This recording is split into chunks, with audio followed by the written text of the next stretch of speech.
Hey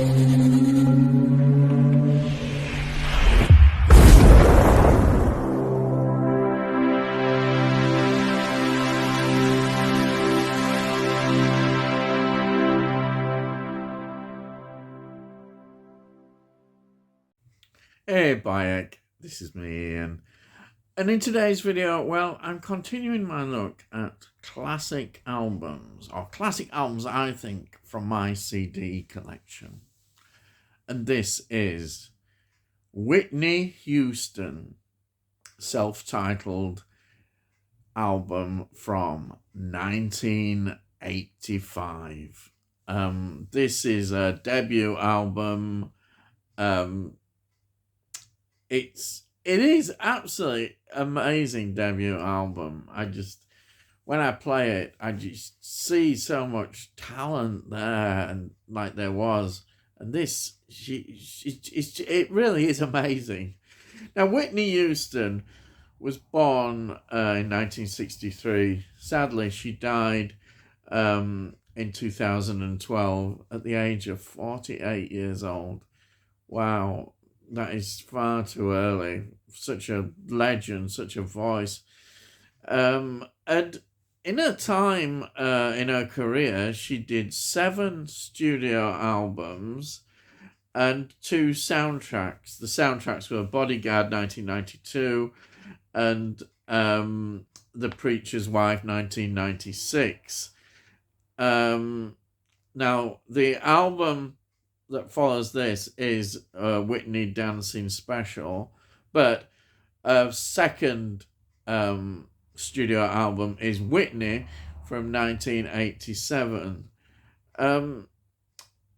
Whitney Houston, you just can't believe how good she is. Really, seriously, this for a debut album, you think to yourself, wow, what an incredible talent. Now, of course, her career was founded by Clive Davis. He signed her. He was the chairman of Arista Records and was a great guide for her. She was 19 years old when she signed that deal.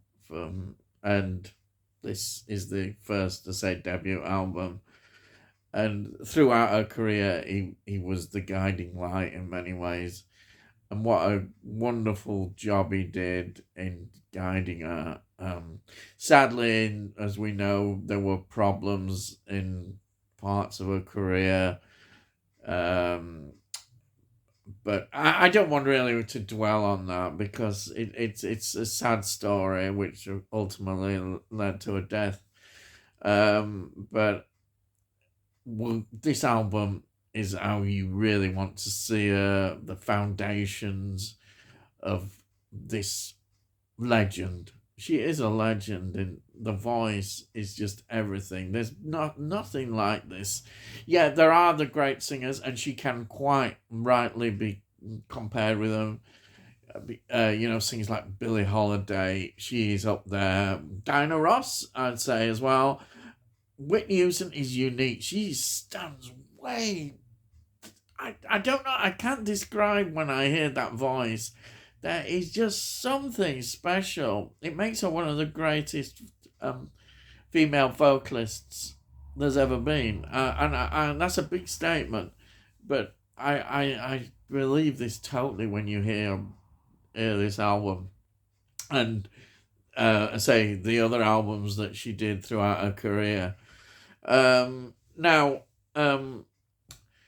This album was recorded between 1983 and 1984 at various sessions. That's why you got quite a lot of musicians and producers involved in this album. They worked on it, and it was released on the 14th of February 1985. And it's on the Arista label. Now, the producers were a name you'll know straight away, There's a few, but this one is Jermaine Jackson. Of course, one of the Jackson brothers, as well as having his own singing career as well in the Jacksons as a solo artist. He was also a producer. Um, and he's one of the producers on this album, and also duets with her as well on some tracks. I think there's a couple of tracks he does duets with it. So we've got Jermaine Jackson as producer, we've got Kashif, we've got Michael Massa, and Narada Michael Walden. So there's quite a lot of people involved. And as I say, when I go through here, the musicians involved, and this is only a few ones that I've. There was a lot more at the various sessions.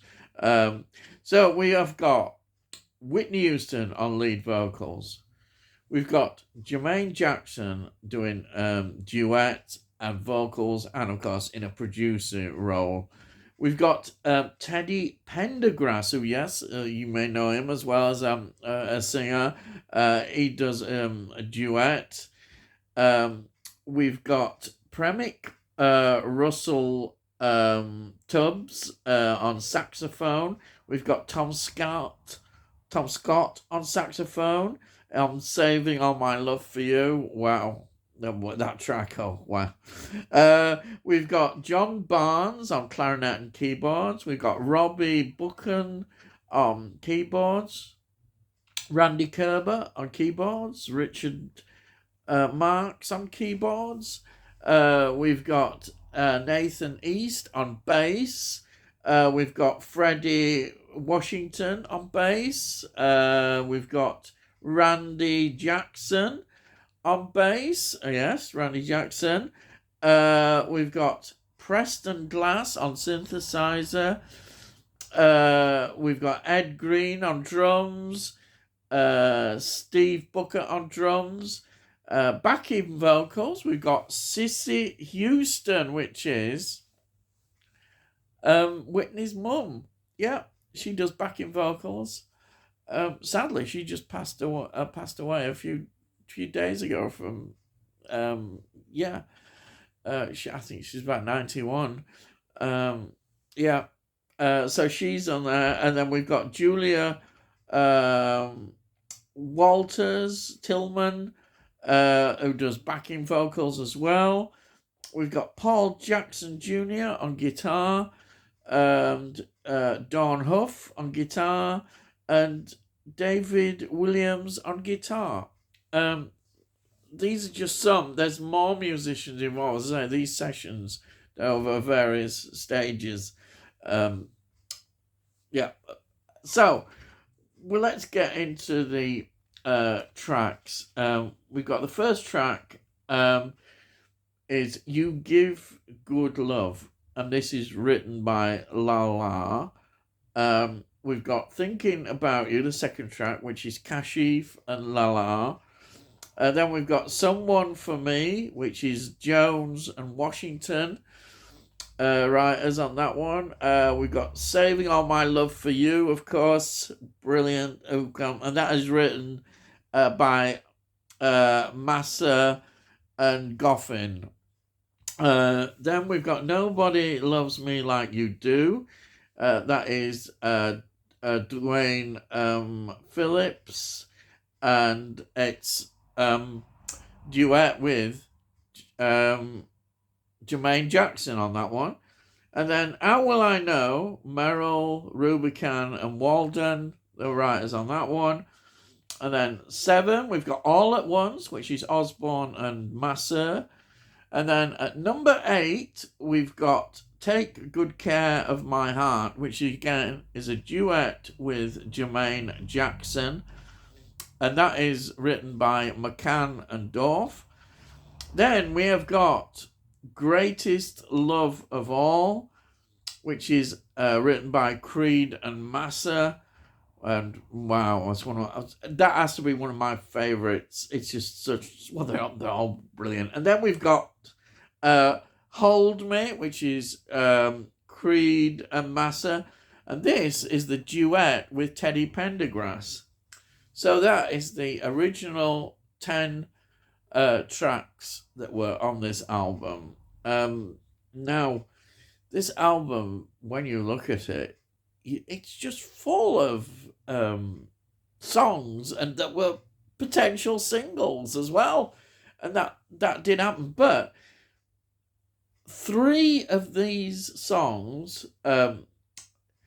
say, "Saving All My Love for You," "How Will I Know," and "The Greatest Love of All." You see, you're already thinking, "Wow, those are great songs." They were all number one songs in the USA. Wow, I mean, they're just great. But so everything is, you just listen to this album. I'm just the talent. Her talent is just there. It's amazing. And they brought this in the debut album. Wow, no wonder the world was going crazy when they got listening to um, Whitney Houston. The voice. I mean, that voice is this.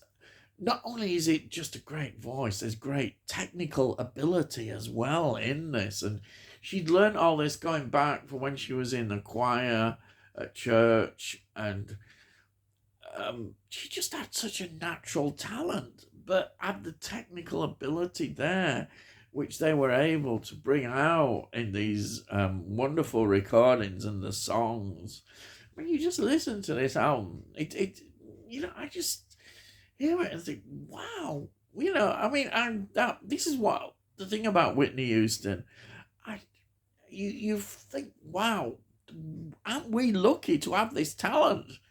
That we can share in listening to this talent, because she is just so talented, and that's why it makes me kind of sad to think what more she could have done. Though, as we know, she did have a certain break, and her last album wasn't considered quite as good. I think that was about 2009, something like that. That's the album she did, but she was still there recording, and it feels like her voice was affected, I think, in many ways by the bad decisions that she'd made in her life, which is so sad. But we have this, and it recognizes this album. They were able to do that and bring out the talent, and as I say, it continued for seven. We got seven studio albums from her, and amazing. And she carried on and developed so much as well, into extended her range. I mean, our audience, I think, very much at the beginning was the sort of the crossover audience. She was able to, the term soul and R&B. R&B is more modern term. She was able to do that, but as her career developed, she became also aware, I think, in the records that she's produced, of what was going on in R&B at the time. And we have some wonderful songs as well that were produced later in her career, which very much acknowledge what was going on at the time as well. So we've got like a classic soul, but we've also got a modern recognition of R&B singers that were doing their thing at the time. So that it just shows you what a great artist she was. And I don't there's never anybody like Whitney Houston. She is unique, totally unique. And yeah, and I know there are that, and there certainly was great singers in the past, and but Whitney Houston is up there, definitely. She is one of the greatest. What more can you say about her? This album is such a delight to actually enjoy now. I do. I come back to this such a lot, the first album, because it's where the journey begins in her recordings, and wow, she's got so many great albums and songs that she put on those albums. And as I say, she had a lot of good people behind her, who were able to give her the songs and produce these albums for her, and they brought out the best. You know, that's she got some great songs and produced great albums from those songs. And so when I see and love this album is because it's where it all began. Such a wonderful career, and it's all here on this first album. And that's it. You know, I just love it. So here it is. There is the first album which I've got on CD. You've seen there's the back there, and then inside we've got disc there. There we've got the listing of the tracks on there. Absolutely wonderful. And an album I really treasure. I just love this. Absolutely. And that's it. So, if you're new to the channel, please subscribe and we'll let you know when I put out these videos. Look in the playlists and you'll see all the things that I do. I don't just do music. Music is, a lot of it is film reviews, TV shows, yeah, all that kind of thing. Often with a retro look as well. If you like this particular video, please give this video a like. It gets it out onto YouTube and all that kind of stuff. And I'd love to read your comments as well. If you've got any comments, please put your comments down and I'll always answer them. And that's it. So all I've got to say is, I'll see thee again.